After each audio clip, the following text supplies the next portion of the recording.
So philosophy comes in two Greek words. Some of you may know this. Philim and Sophia. Or there's three words for love. Well, there's more, but three main three. Eros, erotic love. I'm sure you know that. Philia, which is sort of a love or care for something which you find important. And then agape, which we'll get to when we deal with Christianity. It becomes very important. That's sort of more like a universal love. It doesn't discriminate. So philosophy basically means a love or care for wisdom. Therefore, it shouldn't be surprising that philosophy is mainly concerned with the rational pursuit of truth.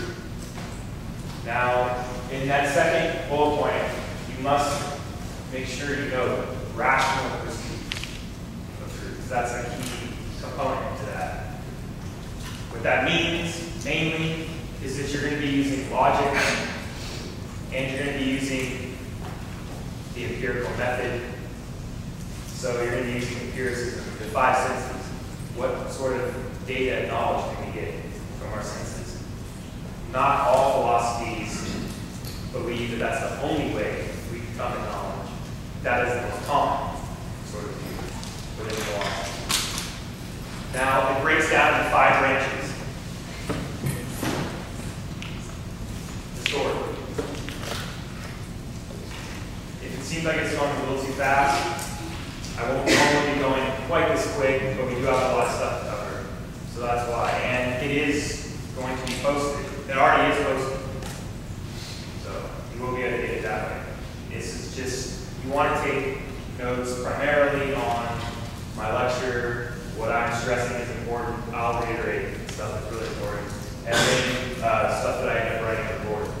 So metaphysics literally just means beyond physics. We got the term because in Aristotle's works, he wrote a book on physics, on nature. And then the book after it was about truth, being and non-being, and God. And since that book came after physics, it's called metaphysics. And then that term stuck. So metaphysics covers those topics. And more, those are the main topics. Being, space and time, sometimes truth as well, what is ultimately real, and God.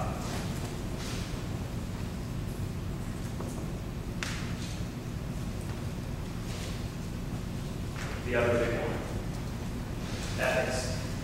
So, depending on what you think is ultimately real, that's going to inform your view of how you should live your life.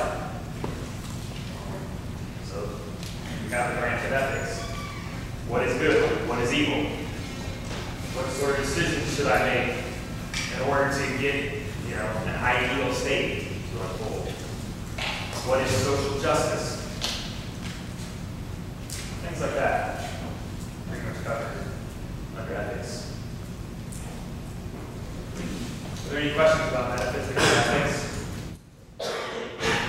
Continue on. If at any point there are, just raise your hand high. This is a big class, so I'm not going to see your hand. But epistemology, how is it that we come to know the things that we claim to know? Normally, it's going to be through our five senses. That's how most philosophers are going to limit our ability to arrive at truth to that. So, using propositions, making arguments, and then based on what we've observed with our five senses. But that's not always the case. So, especially in religious studies, we have stuff like revelation, some revealed knowledge from a supernatural entity, maybe an angel, something like that, or God. We could also have visions, omens, or intuition. It's another possibility. You can intuitively grasp with just your mind itself without using any of the other senses. So all these are possibilities.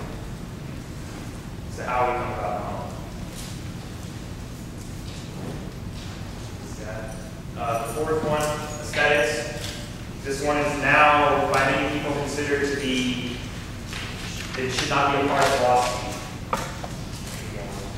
It should be a part of art history or something along those lines. But that would be a mistake because classically, this is actually tied up. Aesthetics is tied in with these other things, with metaphysics, for example, language, even ethics to a certain degree. So the concern is with what is beauty. So what makes something beautiful? What makes something a work of art? It's always a classic question. What is art? And how do you define it? Is there an objective way to say something is beautiful? Or is it only going to be everyone has a difference of opinion? One Greek answer is symmetry and proportion. So if something has the proper balance of proportion, it's going to be beautiful. So you see that in the classical style.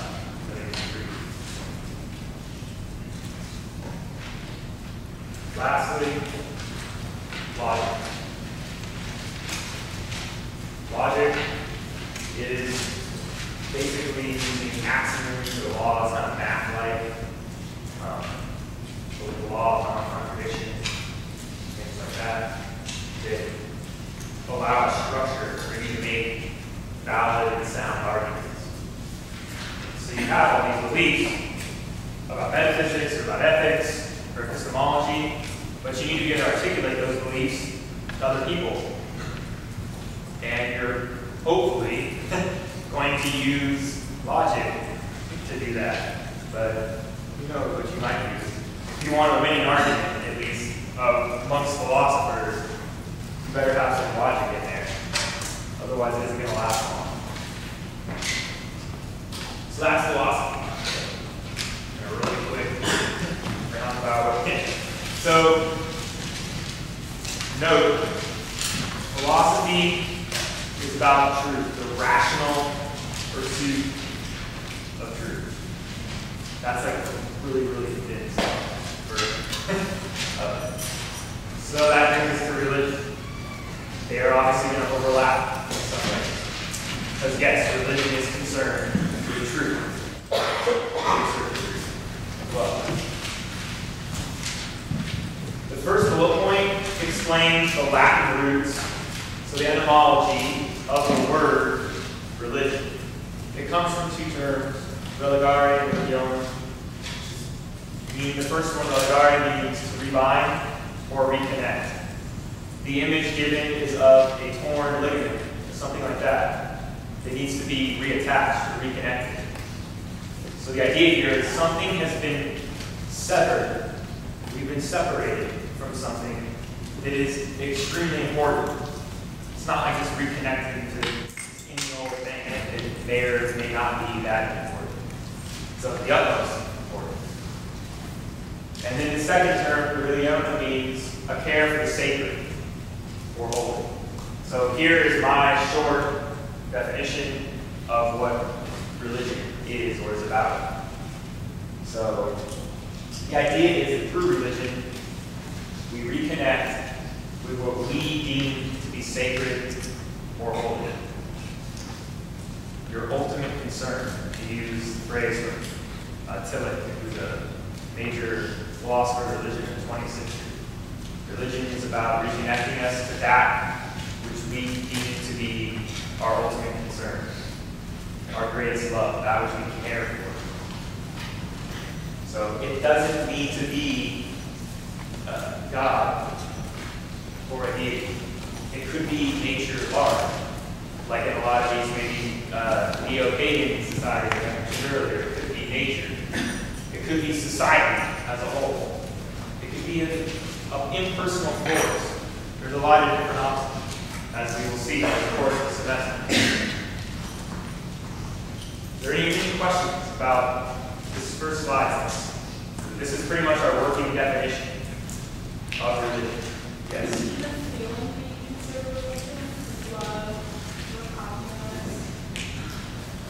Normally, it would be love, I think, is, like I just mentioned, critically important for any religion. But love normally serves the function of binding things, right? Connecting two or more things. So love, rather than being the religion itself, I suppose in an odd way, but it normally would need a love for something, someone, an entity, a force, whatever it might be. But perhaps you could just have love in general, and the desire, if your ultimate concern is to spread love, probably, I guess in that way it could be viewed as a religion. Are there any other questions about this? No? Okay, good. Well, I hope that that's clear. So given this definition and what we already saw about philosophy, I think that it should be pretty clear that Buddhism, Confucianism, it will become clearer as we obviously touch on those religions. But it should be, with this sort of broad definition, it definitely will fit Confucian, Buddhist underneath this umbrella. Therefore, I have no problem saying that Confucianism is a religion, and it also is a philosophy to a certain extent. But it's not like we should not be covered in a religion class, not at all. We absolutely should be covered. So here's just a short list of some branches within religious studies. This isn't as important for now. I wouldn't take notes on it. Just some two Greek terms that you might not be familiar with that I want to expose you to. Soteriology, I'm going to write that down, study of salvation. And then eschatology, study of the end times. So, 2012, December 21st.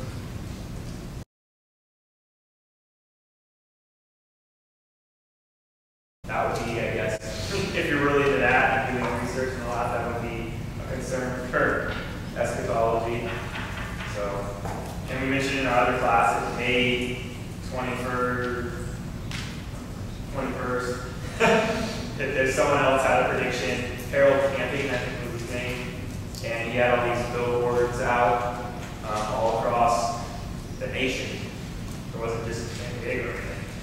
So there's still this stuff going on around you all the time. People that are concerned with it. And ethics and theology are two places where philosophy and religion are going to collide.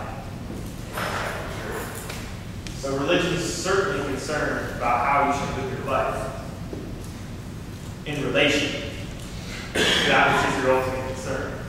This is philosophy is still also concerned with ethics and what is the life well lived. And theology, the study of God, would also be a part of metaphysics.